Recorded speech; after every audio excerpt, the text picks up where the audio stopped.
शाशु बहु शिव मंदिर को गले मंदिर हता भितर पशु पशु बहु देखिले दीटा सिंह छिड़ाई बहु शाशु कहले बहु बहु सिंह ना हाँ से पत्थर सिंह किछ बट गला बेलू कांथरे चित्रण करा गाईठू बाछुरी क्षीर पीऊँची आउ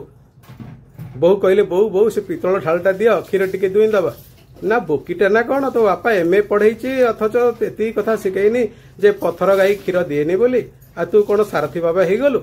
है यापर सेठू मंदिर भितर गले पितल साप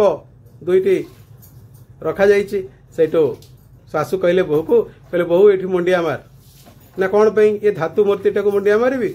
आउ पत्थर मूर्ति धातु मूर्ति पितल मूर्ति एगुड़ा सब मुंडिया मारे कौन शुणे है सेठू शाशु जाणीगले कहले ये संस्कारवादी झील जीवंत ठाकुर जी सी होती ठाकुर शाशु कहले किए जीवंत ठाकुर ना तुम माने तमें ठाकुर बापा ठाकुर आमर अजा ठाकुर जेजे ठाकुर समस्ते जीवंता जो मनीष मैंने होती आमर ठाकुर सेठू शाशु भूल बुझी पारे कहले हौ हौ चल घर को जीवा चल।